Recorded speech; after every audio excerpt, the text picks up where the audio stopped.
HD।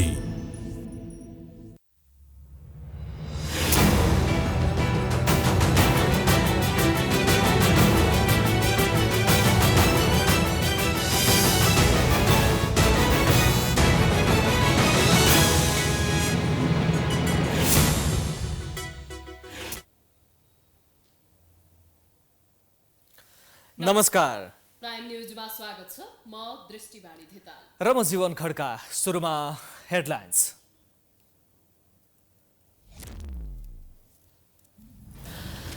मन्त्री परिषद पुनर्गठनको अन्तिम तयारीमा प्रधानमन्त्री देउबा। नेकपा यसमा मन्त्री हेरफेरमा सकस। जसपामा खिचलो। कांग्रेस र माओवादीमा पनि दबाव बढ्यो। न्यायालय र न्यायाधीशको निष्पक्षतामाथि कानुन मन्त्रीले नै उठाए प्रश्न। सच्याएर अघि बढ्न चेतावनी। सुधारका लागि प्रभावकारी काम गर्ने बारको प्रतिबद्धता। स्टेट पार्टनरशिप प्रोग्राम SPP का विषयमा दलहरूबीच विवाद कायमै। सत्ता पक्ष र प्रतिपक्षहरू निर्दोष देखिन प्रतिस्पर्धा। सम्झौता प्रक्रिया भने अघि नबढ्ने। धनुषाको जानकी मन्दिर क्षेत्र अव्यवस्थित बन्दै। मन्दिर परिसरमा अग्ला भौतिक संरचना निर्माण तीव्र। अब नियन्त्रण गर्ने स्थानीय सरकारको प्रतिबद्धता। रासायनिक मलको अभाव चुलिएपछि किसानहरू जबरजस्ती कब्जा गर्न बाध्य। धादिङमा युरिया मल लुटियो। मल अवैध भएको आशंकामा अनुसन्धान हुँदै। उत्तर पूर्वी भारत र बङ्गलादेशमा बाढी र चट्याङले जनजीवन अस्तव्यस्त। 20 लाख जनता विस्थापित। सडक, रेल र हवाई यातायात अवरुद्ध। र एसियामा जारी ACC महिला T20 च्याम्पियनसिपमा नेपालको दोस्रो जित। कुवेत 25 रनले पराजित। नेपालको सेमिफाइनल पुग्ने सम्भावना बलियो।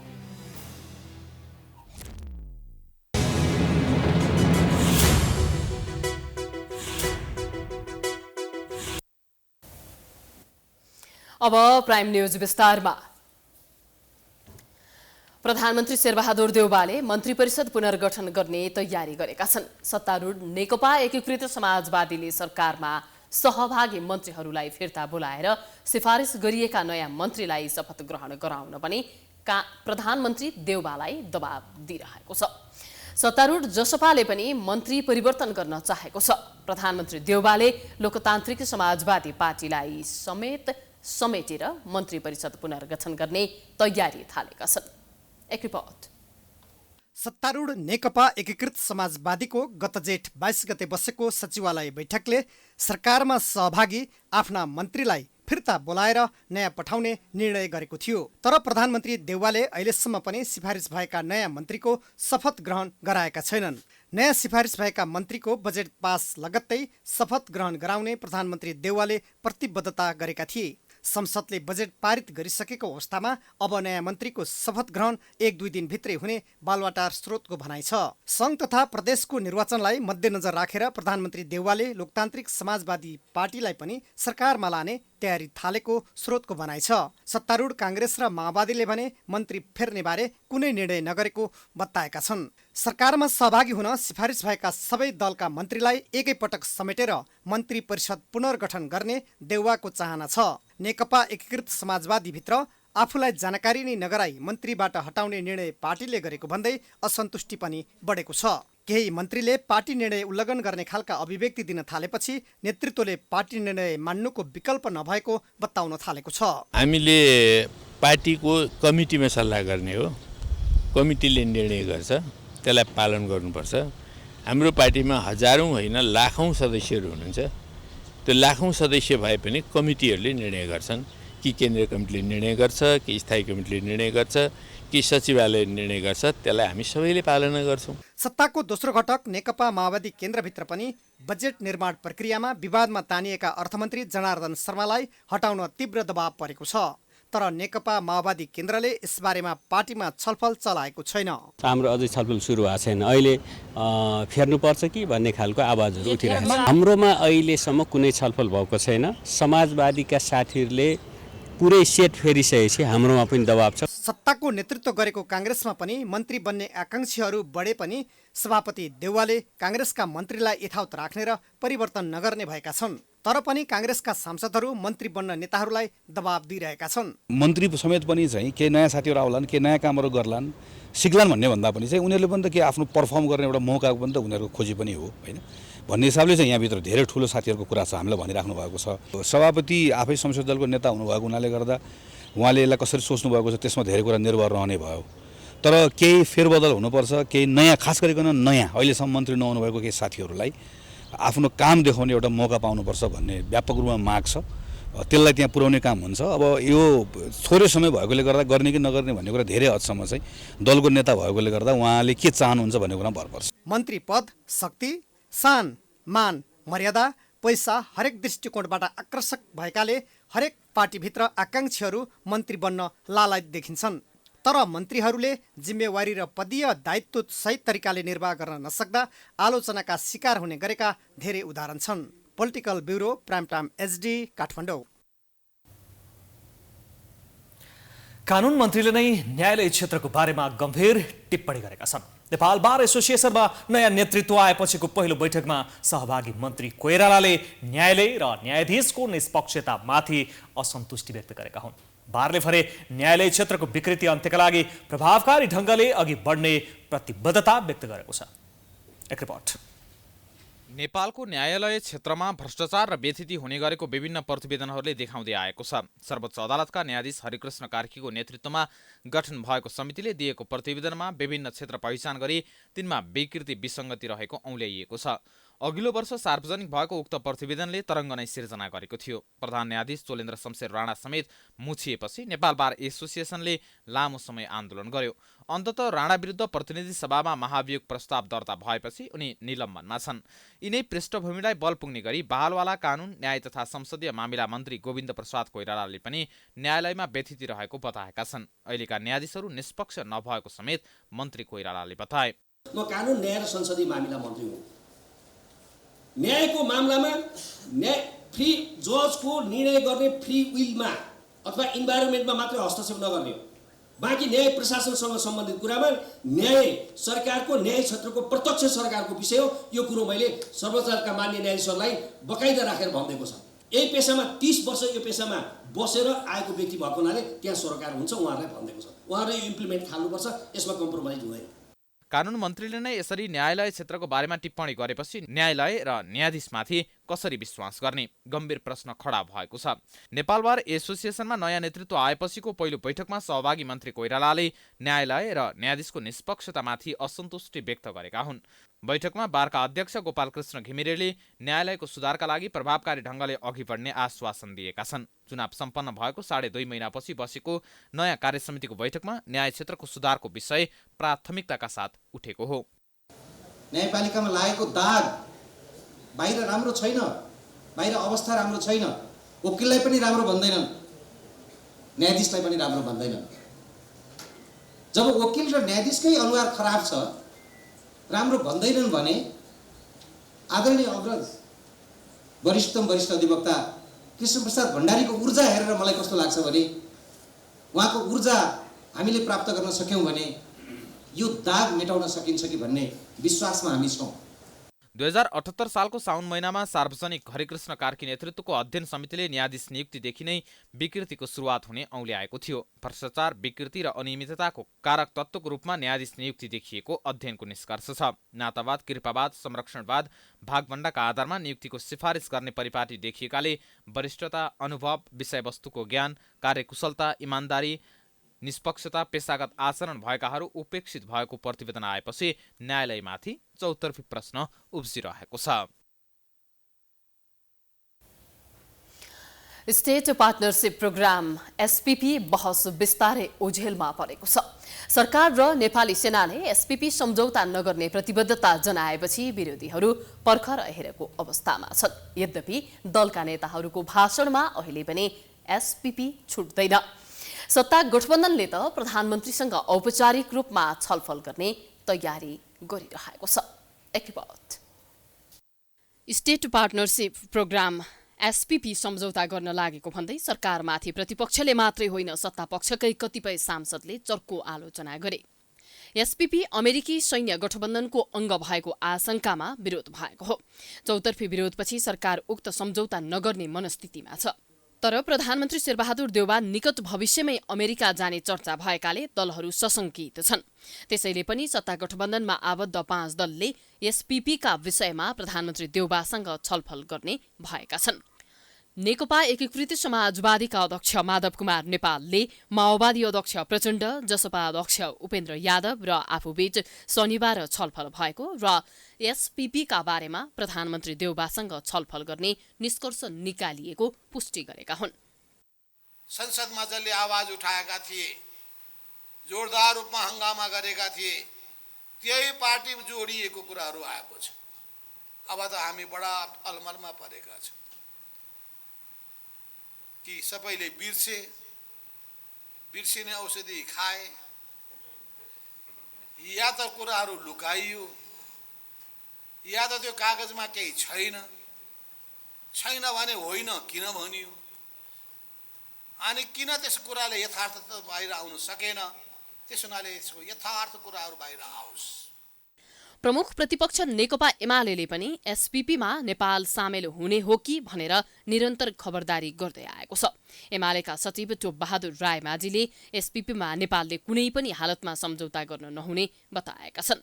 नेता रायमाझीले अहिले नेपालका सबै दलहरू एसपीपी सम्झौता गर्न नहुने पक्षमा उभिएको बताएका छन्।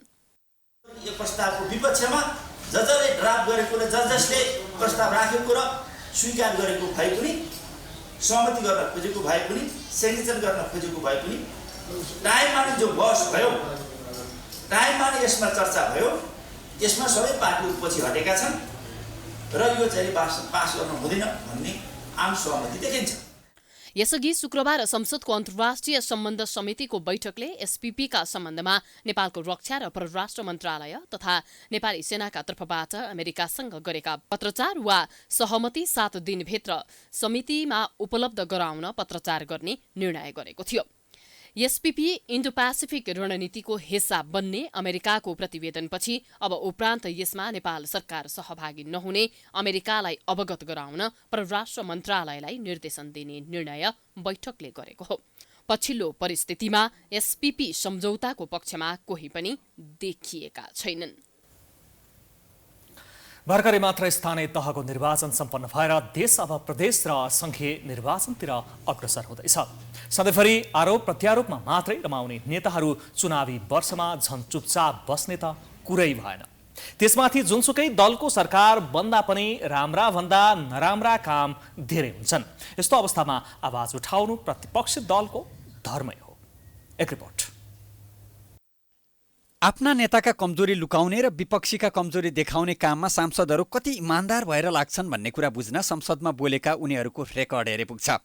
सरकारमा जाने तयारीमा रहँदा वा सरकारमा नयाँ हुँदा नेताहरूमा कस्तो उत्साह हुन्छ र केही समय सरकारमा रहेर काम गरिसकेपछि वा सरकारबाट बिदा हुने समयमा उनीहरू प्रश्नबाट कसरी भाग्न खोज्छन् भन्ने कुरा बुझ्न पनि उही संसदकै रेकर्ड हेरे पुग्छ।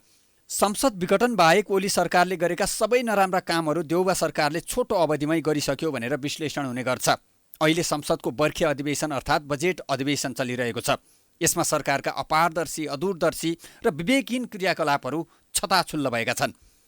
अर्थमन्त्रीले अर्थ मन्त्रालयसँग असम्बन्धित व्यक्तिलाई मध्यराति मन्त्रालय बोलाएर करका दर फेर्न लगाएको विषय अझै मत्थर भएको छैन र यो विषय अहिले नै मत्थर भइहाल्ने सङ्केत पनि देखिँदैन। पटक पटक विवादमा आएका अर्थमन्त्रीको राजीनामा माग गर्नुका अतिरिक्त नेकपा एमालेले यो विषयमा संसदीय छानबिन समिति गठनको माग समेत राख्यो।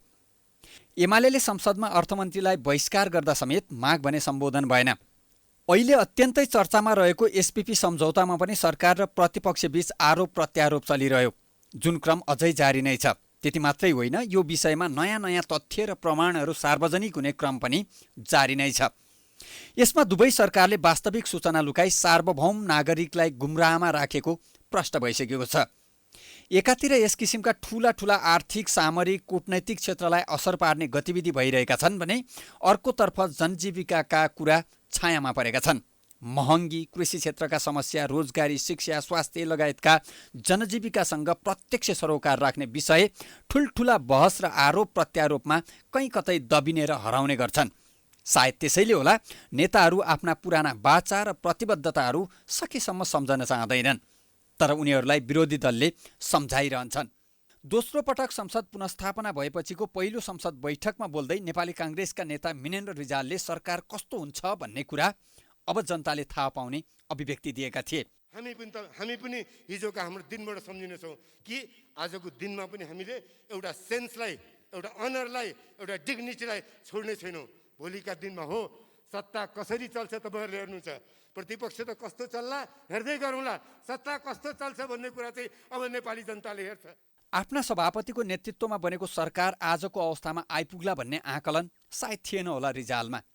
त्यसैले त सरकारमा जान खुट्टा उचाल्दै गर्दा अति उत्साहमा रिजालले इकारस र डेडलसको किम्बदन्ती उल्लेख गर्दै यस्तो घोषणा गरिदिए। रिजाल त्यो समय उत्साहमा के बोलियो भन्ने कुरा सायद बिर्से होलान्, तर विपक्षी दलले बिर्सन किन दिन्थ्यो? संसदमा एमाले प्रमुख सचेतक विशाल भट्टराईले त्यो घटना यसरी स्मरण गराए। एकजना माननीय सदस्यले भन्नुभएको थियो असार 28 गते पछि यो सरकार बन्दाखेरि यहीँ उभिएर भन्नुभएको मलाई झलझली सम्झना छ, सरकार कस्तो हुन्छ अब हामी देखाइदिन्छौँ भनेर भन्नुभएको थियो।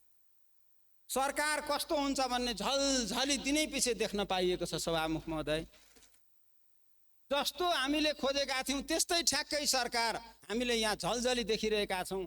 भट्टराई मात्र होइन, एमालेका अन्य नेताहरूले पनि सरकारलाई घेर्न संसदको निकै उपयोग गरिरहेको देख्न सकिन्छ।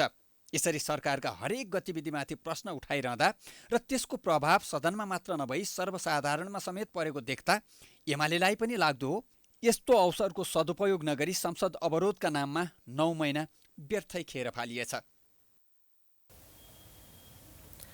प्राइम न्युजमा अहिलेलाई ब्रेक।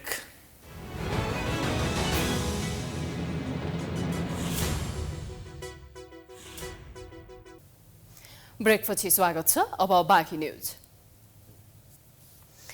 प्रधानमन्त्री शेरबहादुर देउवाले गेटा मेडिकल कलेजलाई छिट्टै सञ्चालनमा ल्याउने प्रतिबद्धता जनाएका छन्। धनगढी उपमहानगरपालिकाको नवनिर्मित प्रशासकीय भवन उद्घाटन गर्दै प्रधानमन्त्री देउवाले मेडिकल कलेजलाई प्रतिष्ठानको रूपमा सञ्चालन गर्न विधेयक ल्याउने तयारीमा सरकार रहेको बताएका हुन्।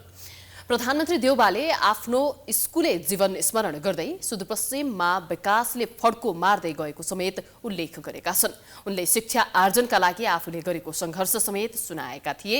डोटीको उचाकोट माध्यमिक विद्यालयबाट एसएलसी दिएर हिँडेर 3 दिनमा धनगढी पुगेको र यहाँबाट भारतको मैलानी लखनऊ हुँदै रक्सौलको बाटो भएर काठमाडौँ गएको समेत सुनाएका थिए। तत्कालीन समयमा कर्णाली नदीमा पुल नभएकाले हिँडेर जानुपर्ने अवस्थाको स्मरण गर्दै उनले पुल बनेपछि सुदूरपश्चिम राष्ट्रिय मूलधारमा जोडिएको बताउँदै यहाँको विकासका लागि आफ्नो प्रयत्न जारी रहने बताए।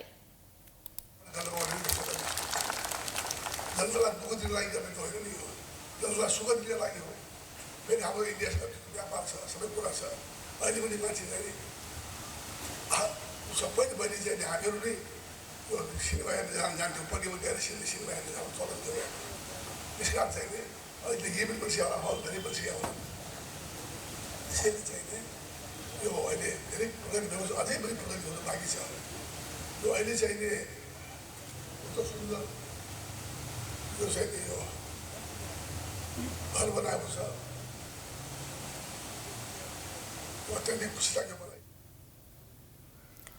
सरकारले डडेलधुरामा मेडिकल कलेज बनाउने प्रस्ताव अघि बढाउने बित्तिकै कैलालीमा स्वास्थ्य प्रतिष्ठानको आवाज उठेकोमा प्रधानमन्त्री देउवाले खुसी समेत व्यक्त गरेका थिए। त्यस्तै प्रधानमन्त्री देउवाले कैलालीमा समस्याको रूपमा रहेको नदी कटान, डुबान र अतिक्रमणको समस्या समाधानका लागि आफूले पहल गर्ने समेत जनाएका छन्। कार्यक्रममा सुदूरपश्चिम प्रदेशका मुख्यमन्त्री त्रिलोचन भट्टले तीनै तहको सरकारले विकासमा साझेदारी गरेर अघि बढ्नुपर्ने बताएका थिए।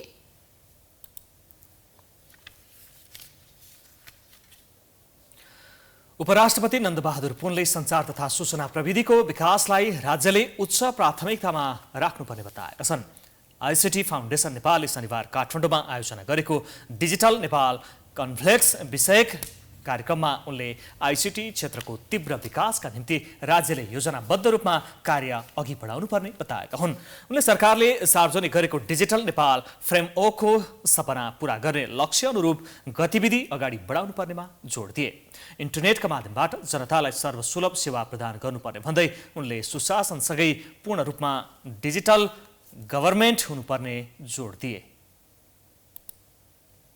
भद्र महिला तथा सबजन ब्रेन हामीले विश्वमा विकसित सूचना प्रविधिको उच्चतम प्रयोग गर्ने हो, तर हामीले आफैले सूचना प्रविधिको विकास बिना अर्थात् हाम्रो आफ्नै विकास बिना देशको विकास र प्रगति गर्न सकिँदैन। किनकि विगतका ठुल्ठुला क्रान्तिहरूले समेत गर्न नसकेका परिवर्तनलाई आज 21औं शताब्दीको सूचना प्रविधिमा आएको क्रान्तिले सम्भव बनाउँदै लगेको छ। कार्यक्रममा सञ्चार तथा सूचना प्रविधि मन्त्री ज्ञानेन्द्र बहादुर कार्कीले सूचना प्रविधिको समयानुकूल विकाससँगै 2 वर्षभित्र कुल गृहस्थ उत्पादनमा सञ्चार क्षेत्रको योगदान दोब्बर बनाउने लक्ष्य राखिएको बताए। डिजिटल साक्षरता अभियानको रूपमा अगाडि बढाउने कार्यक्रम तयार गरिएको छ। ग्रामीण दूरसञ्चार प्रविधिको कोष समेतको उपयोग गरी माध्यमिक तहका सामुदायिक विद्यालय तथा सामुदायिक अस्पतालको उपभोग गर्ने इन्टरनेटको न्यूनतम महसुल 50% अनुदान नीति लिएको छ। आइतबारसम्म सञ्चालन हुने सो कार्यक्रममा नेपालको सूचना प्रविधिको क्षेत्रको विकास र विस्तारका लागि नीतिगत तथा कार्यान्वयनको विश्लेषण र भावी कदमबारे छलफल हुने बताइएको छ।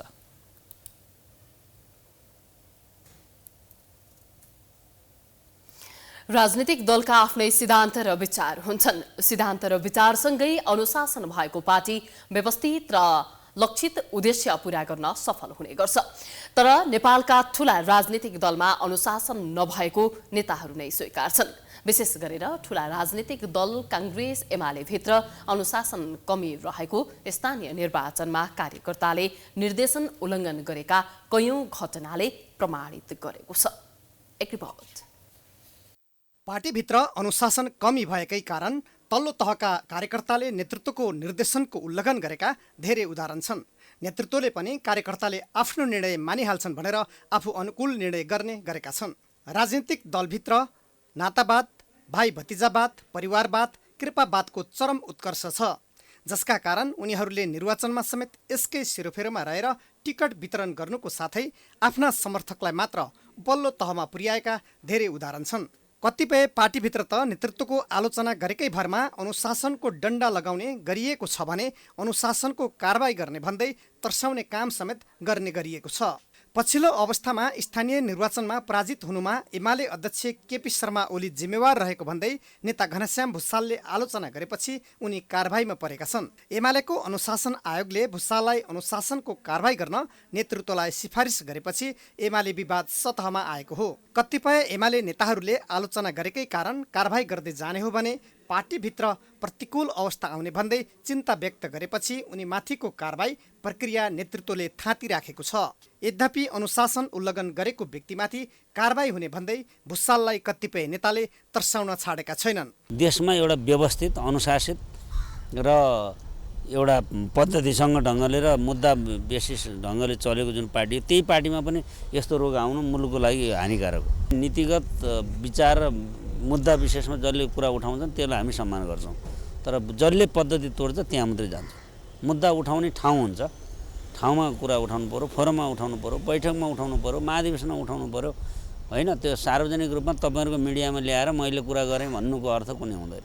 त्यो अर्थ लाग्ने कुरै गरे होइन। त्यो अर्थ लगाउने हो भने त एजेन्डा राखेर मेरो कुरामाथि छलफल होस् भन्नु पर्यो। एमाले मात्र होइन, गठबन्धन सरकारको नेतृत्व गरेको नेपाली कांग्रेसले पनि पार्टीभित्रको अनुशासनविहीन अवस्थाले स्थानीय निर्वाचनमा कतिपय ठाउँमा पार्टी पराजित भएको बताएको छ। नेता मिन विश्वकर्माले स्थानीय निर्वाचनमा पार्टी निर्णयको उल्लङ्घन हुनु चिन्ताको विषय भएको बताएका छन्। धेरै ठाउँमा बागी उम्मेदवारका कारणले कांग्रेसका उम्मेदवारहरू पनि केही पराजित हुनुभयो र गठबन्धनका केही उम्मेदवारहरू पनि पराजित हुनुभयो। पार्टीभित्र पनि केही ठाउँहरूमा साथीहरूले पार्टीको आह्वानलाई, पार्टीको निर्देशनलाई, पार्टीको अनुशासनलाई उल्लङ्घन गरेर धेरै ठाउँमा पार्टीका उम्मेदवारको विपक्षमा मतदान गर्ने, विपक्षमा प्रचार प्रसार गर्ने र विपक्षमा अथवा बागी विद्रोही नै भएर चाहिँ उठेकाहरूलाई समर्थन पनि गर्ने गरेको छिटफुट हामीले पायौँ। त्यसले हाम्रो निर्वाचनको परिणामलाई गहिरो रूपले प्रभावित गरेको कुरा सत्य हो। कतिपय अवस्थामा पार्टी नेतृत्वले निहित स्वार्थका लागि दिएको निर्देशनलाई कार्यकर्ताले उल्लङ्घन गर्ने गरेका छन्। त्यसकारण अनुशासनको पालना गराउन पनि नेतृत्वले विवाद रहित निर्णय गर्न जरुरी छ। Political bureau, prime time HD, Kathmandu. विश्व सम्पदा सूचीमा सूचीकृत गर्न निरन्तर प्रयास भइरहेको जानकी मन्दिर आसपासका क्षेत्र झन अव्यवस्थित बन्दै गएको छ। वरपर बनेका अग्ला भवनहरूले मन्दिरलाई चारैतिरबाट ढाकेका छन्। जनकपुर धाम उपमहानगरपालिकाले मापदण्ड विपरीत बनेका त्यस्ता संरचना हटाउने प्रतिबद्धता त व्यक्त गरेको छ, तर बनिसकेका संरचना भत्काउन भने सम्भावना देखिँदैन। एक रिपोर्ट। जानकी मन्दिरबाट 1 किलोमिटरदेखि 1.5 किलोमिटरसम्मको जुन क्षेत्रफल छ र जसलाई नगर परिक्रमा को मार्गको रूपमा पनि बुझ्ने गरिन्छ। विशेष गरेर फागु पूर्णिमाको दिन यहाँ नगर परिक्रमा गर्ने गरिन्छ। त्योभन्दा भित्री चक्रपथभन्दा भित्रको भागमा 30 फिटभन्दा अग्ला भवनहरू बनाउन नपाउने भन्ने विगतदेखिकै मापदण्ड रहिआएको छ। तर हामीले देख्न सक्छौँ जानकी मन्दिरकै आसपासमा जानकी मन्दिरलाई नै ढपक्क ढाक्ने गरी अग्ला अग्ला भवनहरू निर्माण गरिएका छन्। जानकी मन्दिरमा पुगेका भक्तजन र त्यहाँका स्थानीय मापदण्ड विपरीत मन्दिर आसपास अग्ला भवन बनाउनु हुँदैन भन्छन्। दैनिक हजारौंको संख्यामा आउने भक्तजनले टाढैबाट मन्दिर देख्न पाउनुपर्ने र विश्व सम्पदा सूचीमा सूचीकृत गर्न पनि त्यो मापदण्ड पूरा गर्नुपर्ने हुन्छ। त्यसतर्फ स्थानीय सरकारले ध्यान दिन नसकेको स्थानीय बताउँछन्। अपने पहचान को बरकरार रखने के लिए हमारा मंदिर जो है दूर से दिखना चाहिए। पर्यटक जो भी आते हैं पर्यटक उनको दूर से ही मंदिर दिख जाना चाहिए। जबकि ऐसा हम लोग देखते हैं कि नज़दीक मार्केट जब इन कर गए तो नज़दीक आने के बाद भी मंदिर दिख नहीं पा रहा था। जब गेट पर आ गए तब हाँ दिखा कि हाँ ये मंदिर है। तो यहाँ के लोगों को खुद ही सोचना चाहिए। और लोग बिल्डिंग बना लिए हैं बड़े बड़े मंदिर से बड़ा, लेकिन इस पर जो है यहाँ के प्रशासन को भी ध्यान देना चाहिए। अब जस्तो सिद्धान्त यो धार्मिक नगरी हो हैन। अब जानकी मन्दिर को यति चाहिँ महत्व हो कि धार्मिक महत्व छ। अब त्यो जानकी मन्दिर भना अग्लो चाहिँ बनाउनु हुँदैन भनेर त्यस्तो चाहिँ निर्धारित छ भने बनाउन हुँदैन भने हैन यो सामान्य मान्यता छ। तर के छ भने उहाँहरूको भनाइ, बनाउनेहरू निर्माताहरूको भनाइ कि जब नगरपालिकाले चाहिँ त्यस नक्सा पास गरिदिन्थ्यो भने त त्यो अनुसार त बनाउँछ, त्यति बेला नै रोक्नु पर्ने।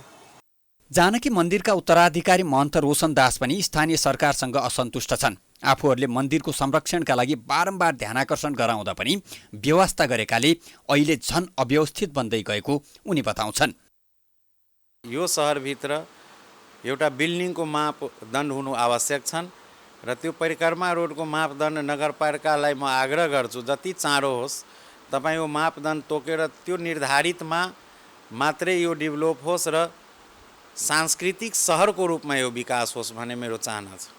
जनकपुर धाम उपमहानगरपालिकाका मेयर मनोज शाह पनि ती भवनहरू मापदण्ड विपरीत बनेको स्वीकार गर्छन्। विगतमा कमी कमजोरी भए पनि अब त्यसतर्फ ध्यान दिने मेयरको प्रतिबद्धता छ। मन्दिर आसपासका अग्ला घर भत्काउँदा स्थानीयको साथ रहने उनको विश्वास छ। 5 मिटरको बाटोलाई 13 मिटर फ्राकिलो गरे नि त 4-4 मिटर गऱ्यो भने सबै घर गए र त्यति बेला एकजना पनि मेरो साथ थिएन र उसले भने जसले घर भत्काउँछु उसलाई भोट दिन्न। तर त्यो मेरो एम र राम्रो भएको हुनाले जब घर कम्प्लिट भइसके, बाटा कम्प्लिट भइसके, आज त्यो जतिको मैले घर तोडेको थिएँ 100%ले मलाई मत दियो। यो कुरासँग म अनभिकी छैन, म धेरै पुरानो भइसकेको छ र म आदि छु यो कुराको लागि। त्यसैले विकासका कारणले, जानकी मन्दिरको सरेता कारणले, विश्व सम्पदा सूचीमा लग्नुको कारणले यदि केही बाधक हुन्छ भने त्यो मत ठुलो कुरो होइन। मेयर शाहले बनेका संरचना भत्काउन समस्या नहुने दाबी गरे पनि विगतमा उपमहानगरपालिकाबाटै नक्सा पास गरेर बनेका घर भत्काउन कानुनी रूपमा पनि जटिल देखिन्छ। धार्मिक, ऐतिहासिक र पौराणिक महत्त्व बोकेको जानकी मन्दिर भारतको मध्य प्रदेश टिकमगढकी राजकुमारी वृष कुँवरीले बनाउन लगाएकी हुन्।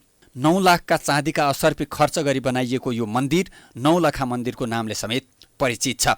सन् 1894मा शिलान्यास भएको मन्दिरको सम्पूर्ण निर्माण कार्य 1911मा सम्पन्न भएको थियो।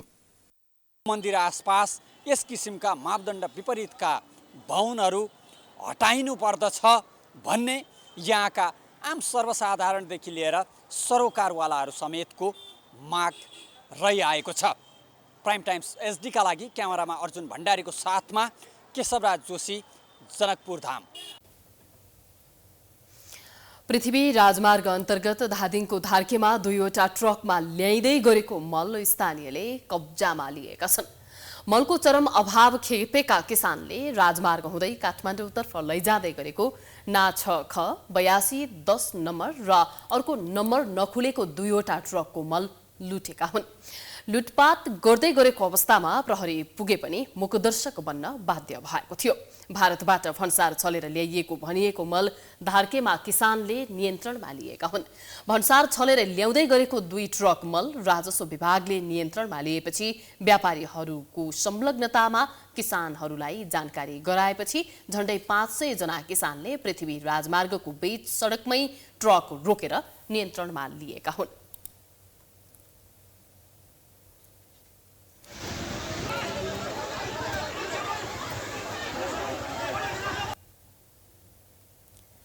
करिब 500 बोरा मल किसानले कब्जा गरेर लगेको बताइएको छ।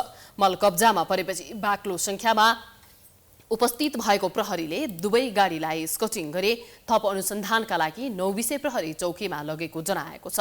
मल कसको र कहाँ लगिँदै थियो भन्ने बारे खुलेको छैन। सरकारले समयमा मल उपलब्ध गराउन नसक्दा किसानले खेती गर्ने समयमा समेत मल पाउन सकेका छैनन्।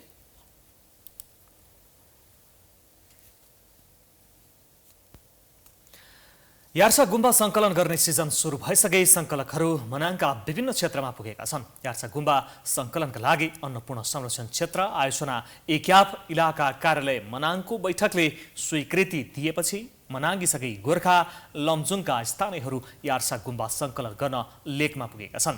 एक्याप इलाका संरक्षण कार्यालय मनाङका प्रमुख लेखनाथ गौतमका अनुसार मनाङभरि करिब 1500 देखि 2000 जनाको हाराहारीमा सङ्कलक लेकमा पुगेका छन्।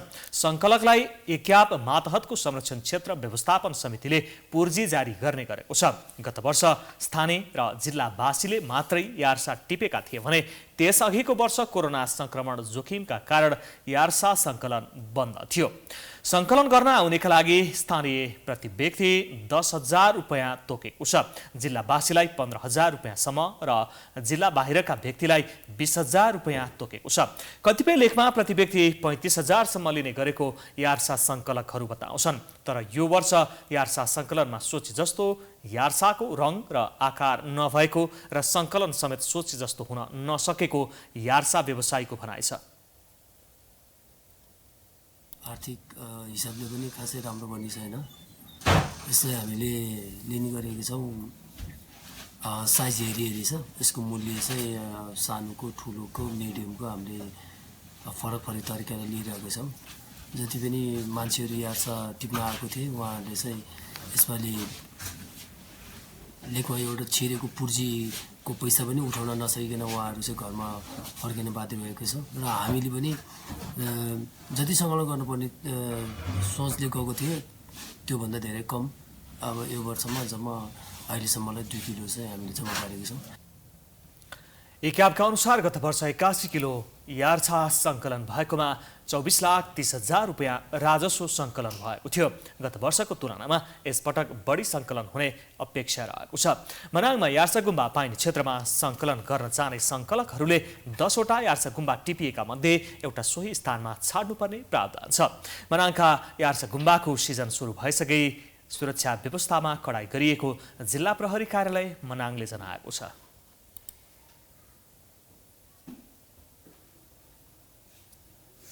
वर्षा सुरु भएसँगै बाजुराको बढीमालिका नगरपालिका 4 स्थित सौर्य उखेडाको परिवारलाई चिन्ता बढेको छ। 20 वर्षदेखि भारतमा मजदुरी गर्दै आएका उखेडाको परिवारलाई न बस्न व्यवस्थित घर छ न जग्गा जमिन। वर्षा सुरु भएसँगै त्रिपालको बास अहिले कष्टकर बनेको छ। एक रिपोर्ट। 20 वर्षदेखि भारतमा मजदुरी गर्दै आएका उखेडाको परिवार उमेर ढल्केसँगै आफ्नै गाउँ फर्किएका छन्। तर उनको न व्यवस्थित घर छ न खाना बस्नका लागि पर्याप्त जग्गा। त्रिपालको बास बसिरहेका उनीहरूलाई अहिले वर्षा सुरु भएसँगै पानी छिर्ने चिन्ताले सताएको छ। उमेर ढल्किँदै गएपछि आँखाको ज्योति गुमाएका सौरले खुट्टा समेत गुमाएका थिए। भारतमै एक छोरा गुमाएका उनको परिवार नोकरी गर्न नसकेपछि आफ्नै घरतिर फर्किन बाध्य भएका हुन्। 6 जनाको परिवारलाई भारतमा जसोतसो ज्याला मजदुरी गरेर पाल्दै आएका थिए। जेठो छोरो भारतमा नै बेपत्ता भएको र माइलो छोरा पनि उपचारको अभावमा मृत्यु भएपछि विरक्तिएका उखेडाको परिवार नेपाल फर्किन बाध्य भएको हो। 3 छोरीको पनि भारतमा नै बिहे भएपछि उनीहरूको रेखदेख गर्ने मान्छे नभएपछि नेपाल फर्किएको उनीहरूको भनाइ छ। गाउँमा दाजुभाइबाट मागेर बुढेसकाल जीवन बिताउने भन्दै घर फर्किएको उखेडाको भनाइ छ। अब किराया भाडा गऱ्यौँ, ईद त 1 लाख रुपियाँ यहीँ लाग्यो। अब छोराको पनि क्रियाकाज गर्दा पनि उसको दामट्टी गर्ने उहाँ त पनि अब दामट्टीको लागि पनि पैसा लाग्छ। पनि अब घर बनाउनु छ पनि, मैले खानाको पनि व्यवस्था गर्नु छ, खाना कहाँबाट खाने हो पनि पैसा छैन। अर्काको देशमा भोकभोकै बिचल्ली भएर मर्नुभन्दा त छिमेकीहरूले केही सहयोग त गर्लान् भनेर आशा लिएर आफ्नै भत्किएको घरमा बस्न आएको उखेडा दम्पतिको भनाइ छ। थोड़ा गरेर मागेर खानापिना बनाएँ, पैसा भएपछि म ल्याउने थिएँ नि, हजुर देख्नुहुन्थ्यो। चामल सबसँग थोड़ा मागेर आज पनि मैले बेली पनि बनाएँ, आज पनि बनाएँ। हजुर भतिजो भएर अस्तिसम्म खायौँ, अब उसको पनि समस्या छ। हजुर परिवार छन्, केटाकेटी छन्, के गर्नु हजुर। उमेर ढल्केसँगै बेसहारा बनेका वृद्ध दम्पतिले अब स्थानीय सरकारबाट केही सहयोगको अपेक्षा गरेका छन्। तर त्यो पनि पर्याप्त नहुने र केही समयका लागि मात्र हुने भन्दै चिन्ताले पिरोलिएका छन्। बेसहारा बनेका उखेडा दम्पतिको समस्या दीर्घकालीन रूपमा समाधान गर्न सरकारले ध्यान दिन जरुरी छ। प्राइम टाइम्स एसडीका लागि बाजुराबाट धनबहादुर बोहराको रिपोर्ट।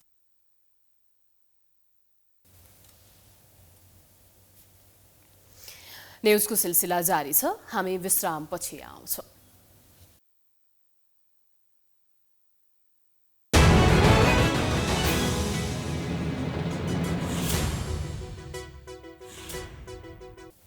ब्रेकपछि पुनः स्वागत छ। अब बिजनेस न्यूज।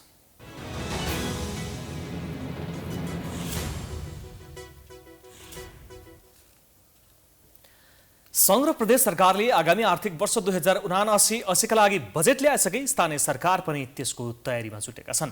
संवैधानिक प्रावधान अनुसार असार 10 गते 753 स्थानीय पालिकाले बजेट सार्वजनिक गर्नुपर्नेछ। त्यसैको लागि अहिले सबै स्थानीय सरकारहरू सुझाव सङ्कलन गर्दै बजेट निर्माणमा जुटेका हुन्। एक रिपोर्ट। देशभर 6 महानगर, 11 उपमहानगर, 276 नगरपालिका र 460 गाउँपालिका गरी 753 स्थानीय सरकार छन्। बजेट प्रस्तुत गर्ने समय नजिकिएसँगै सबै स्थानीय तहमा अहिले बजेट निर्माणको काम धमाधम चलिरहेको छ, जसको लागि स्रोत व्यवस्थापन लगायतका विषयलाई मध्यनजर गर्दै बजेट निर्माण भइरहेको छ। संघीय सरकारले प्रदेश तथा स्थानीय तहलाई आगामी आर्थिक वर्षका लागि वित्तीय हस्तान्तरणतर्फ 4 खर्ब 29 अर्ब 83 करोड अर्थात् 24% उपलब्ध गराउने भएको छ। स्थानीय तहले सबैभन्दा ठूलो स्रोत व्यवस्थापन यही संघ र प्रदेश सरकारले दिएको बजेटबाट नै गर्ने गरेका छन्। खास गरी संघीय सरकारले तयार पारेको बजेट नीति तथा कार्यक्रम अनुसार नै स्थानीय सरकारले बजेट निर्माण गर्ने गर्छन्। 1 महिना अघि मात्रै स्थानीय सरकारको नेतृत्व सम्हाल्न आइपुगेका जनप्रतिनिधिले कस्तो बजेट ल्याउलान् भन्ने आम चासो छ। गाउँको सिंहदरबारको रूपले चिनिएको स्थानीय सरकार नागरिकसँग प्रत्यक्ष रूपमा जोडिएकाले उनीहरूले ल्याउने नीति तथा कार्यक्रम र बजेटप्रति सर्वसाधारणको चासो हुने गर्छ, जसले गर्दा सर्वसाधारणले चाहे अनुसारको विकास निर्माणदेखि अन्य कामलाई नै प्राथमिकता दिएर बजेट निर्माण गरिने जनप्रतिनिधिको भनाइ छ। अब निश्चय पनि हामीले योजनाहरू छनौट गर्दाखेरि वडामा हाम्रो चाहिँ जनताहरूलाई चाहिँ भेला गरेर त्यहाँबाट चाहिँ योजना सेलेक्सन गर्ने काम गर्छौँ र ती सेलेक्सन गरेर आएका योजनाहरूमा पनि हामी प्राथमिकताको आधारमा त्यसलाई चाहिँ क्रमबद्ध रूपमा माग पुरा गर्दै जाने भन्ने हाम्रो चाहिँ सैद्धान्तिक सहमति नै हो, होइन। यता स्थानीय तहको बजेट स्थानीय आवश्यकतालाई सम्बोधन गर्ने र उत्पादनमुखी क्षेत्रमा केन्द्रित हुनुपर्ने विज्ञहरूको सुझाव छ। स्पष्ट कानुनको अभाव तथा कार्यान्वयन हुने नहुने पक्षमा ध्यान नदिई विगतमा बजेट निर्माण हुँदा त्यसको प्रभावकारिता नदेखिएको भन्दै विज्ञहरूले कार्यान्वयनको विषयमा चनाखो बन्नुपर्ने बताउँछन्। संघीयताविदले अघिल्लो कार्यकालमा भएका बेरुजु र देखासिकीका योजना भन्दा पनि जनअपेक्षा अनुसारको बजेट निर्माण गर्नुपर्ने कुरामा जनप्रतिनिधिले ध्यान दिनुपर्ने बताउँछन्। स्थानीय तह भनेको जनताको घर दैलोको सरकार हो, आफ्नो घर नजिकैको सरकार हो, जनतासँग प्रत्यक्ष सरोकार राख्ने विषय हो।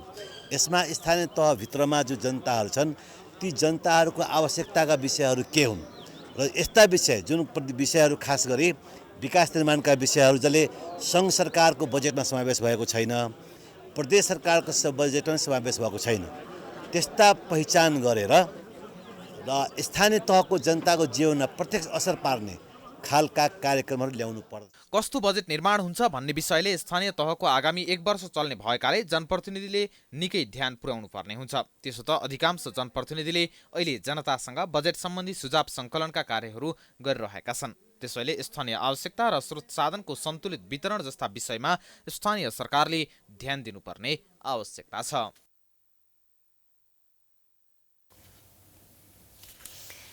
पुँजीबजार सुधारको माग गर्दै आन्दोलनरत शेयर लगानीकर्ताहरूले शनिबार प्रदर्शन गरेका छन्। पुँजीबजार सुधार सङ्घर्ष समितिले आफूहरूले अघि सारेको माग तत्काल कार्यान्वयन गर्नुपर्ने भन्दै ललितपुरको खुमलटार स्थित धितोपत्र बोर्डको कार्यालय नजिकै र्यालीसहित प्रदर्शन गरेका हुन्। प्रदर्शनमा सहभागीहरूले पुँजी बजारको सुधार र विकास रोक्न पाइँदैन, नेप्सेको पुनः संरचना गर, धितोपत्र बोर्डलाई स्वायत्त बनाऊ लगायतका नारा लगाएका थिए। पुँजी बजार सुधारको माग सहित लगानीकर्ता सङ्घर्ष समितिका संयोजक तिलक कोइराला विगत 4 दिनदेखि आवरण अनसनमा रहेका छन्। अनसनमा बसेका कोइरालाको स्वास्थ्य अवस्था कमजोर भन्दा समेत सरकारको ध्यान नगएको भन्दै उनीहरूले आक्रोश व्यक्त गरेका छन्। अब इन्टरनेशनल न्यूज।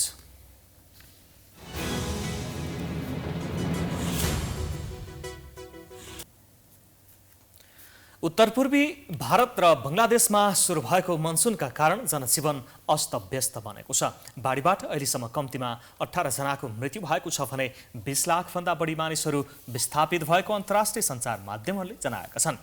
भारतको आसाम राज्यमा आएको बाढीका कारण कम्तीमा 9 जनाको मृत्यु भएको छ। त्यस्तै 20 लाख जना विस्थापित भएको बुझिएको छ। उता बङ्गलादेशका केही भागमा चट्याङ लागेर 9 जनाको मृत्यु भएको छ। अहिले दुवै देश सेनाको सहयोगमा उद्धारमा जुटेका छन्। वर्षा एक सातासम्म चल्ने भएकाले अझै ठूलो क्षति हुन सक्ने भएकाले सतर्क रहन त्यहाँका मौसमविदले सुझाव दिएका छन्। भारतमा विगत 5 दिनदेखि परेको वर्षाका कारण धेरै रेल सेवाहरू रद्द समेत गरिएका छन्। बङ्गलादेशमा भारतीय सीमा नजिकका जिल्लाहरू सबैभन्दा बढी प्रभावित भएका छन्। राजधानी ढाका स्थित बाढी पूर्वानुमान तथा सावधानी केन्द्रका अनुसार देशभरका सबै प्रमुख नदीहरूमा पानीको सतह बढेको छ। यस्तै सिलहटको स्मानी अन्तर्राष्ट्रिय विमानस्थलको धावन मार्गमा बाढी पसेपछि 3 दिनका लागि उडान बन्द गरिएको छ।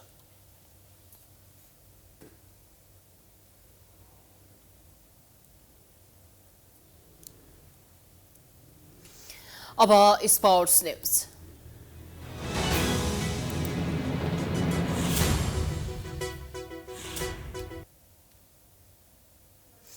नेपालले मलेसियामा जारी एससीसी महिला टी20 च्याम्पियनसिपमा लगातार दोस्रो जित निकालेको छ। किन्रारा ओभलमा शनिबार कुवेतलाई 25 रनले हराउँदै नेपालले लगातार दोस्रो जित निकालेको हो। नेपालले दिएको 108 रनको लक्ष्यसहित जवाफी ब्याटिङ गरेको कुवेतले 20 ओभरमा 7 विकेट गुमाएर 82 रन मात्र बनाउन सक्यो। नेपालकी सीता राणा मगरले 2 तथा अश्मिना कर्मचार्य, संगीता राई र इन्दु वर्माले 1-1 विकेट लिइन्। त्यसअघि टस हारेर पहिले ब्याटिङ गरेको नेपालले 20 ओभरमा 4 विकेट गुमाएर 107 रन बनाएको थियो। नेपालका लागि कप्तान रुबिना छेत्रीले अभिजित रहँदै सर्वाधिक 34 रन जोडिन्। यस्तै इन्दु वर्माले अभिजित 28 रन बनाइन्। यस जितसँगै नेपालले 2 खेलमा 4 अङ्क जोडेको छ। समूह बीमा रहेको नेपाल शीर्ष स्थानमा रहेको छ। जितपछि नेपालको सेमिफाइनल पुग्ने सम्भावना बलियो बनेको छ। शुक्रबार भएको पहिलो खेलमा नेपालले भुटानलाई 50 रनले हराएको थियो। अब नेपालले सोमबार बहराइन र अन्तिम खेलमा मंगलबार हङकङसँग खेल्नेछ। च्याम्पियनसिपमा 10 टोलीको सहभागिता रहेको छ। समूह चरणको खेलपछि शीर्ष 2 टोलीले सेमिफाइनलमा स्थान बनाउनेछन्। च्याम्पियनसिपको फाइनल पुग्ने 2 टोलीले महिला T20 एसिया कप क्रिकेटमा छनौट हुनेछन्।